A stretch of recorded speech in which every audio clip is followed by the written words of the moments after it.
उसमें ऐसा था कि वो विक्टिम ट्यूशन क्लास से वापस आ रही थी। उस समय ये मोटरसाइकिल पे लड़का आया, उसको मोटरसाइकिल पे रोका और उसको हाथ पकड़ा उसका और उसको आई लव यू बोला और उसका नाम पूछ रहा था वो।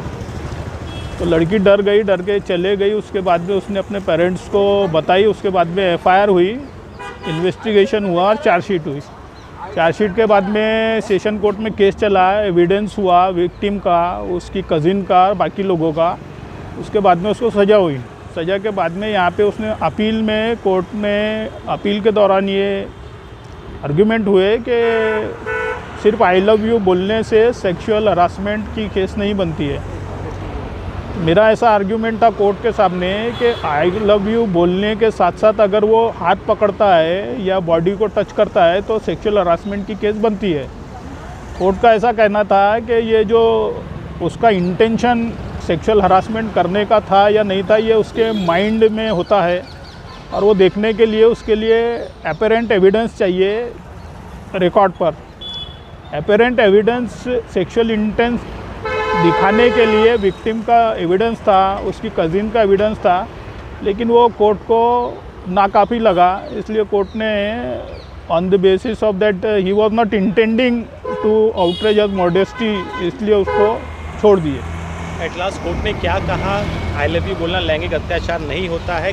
किस किस की बेंच थी, क्या डिसीजन आया फिर? ये बेंच तो सिंगल बेंच थी, जस्टिस उर्मिला फाड़के जोशी मैडम की, और वो उन्होंने उसको एक्विटल कर दिया, उसको निर्दोष बरी कर दिया है। अभी पूरा जजमेंट पढ़ने के बाद में हम डिसाइड करेंगे उसमें कि उसमें सुप्रीम कोर्ट में अपील करनी है नहीं करनी है, अपील के लायक जजमेंट है नहीं है, वो डिसाइड करेंगे। एक्यूज की तरफ से क्या बोलना था? सरकारी वकील क्या दलील थी इसमें और कौन जीता था मामला? वो मामला तो समझ लो उसकी सेंटेंस ख्वाहिश हो गई है, उसको बरी कर दिया गया है, तो वो आरोपी जीता है उसमें। और हमारे तरफ से ये दलील थी सरकार के तरफ से कि उसने हाथ पकड़ा, साथ ही साथ आई लव यू बोला, तो वो उतना भी अगर उसने हाथ पकड़ के आई लव यू बोल दिया है तो सेक्सुअल हरासमेंट की डेफिनेशन के अंदर में बैठती है केस। लेकिन कोर्ट ने वो एविडेंस को इनसफिशिएंट माना और उसको छोड़ दिया।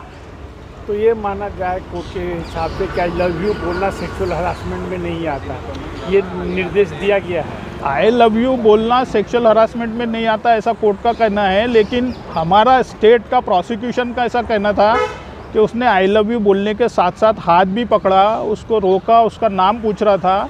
ये सारी चीज़ों को एक साथ कंसीडर किया जाना चाहिए था। सिर्फ आई लव यू बोलने को कंसीडर करके उसको छोड़ना ठीक नहीं है।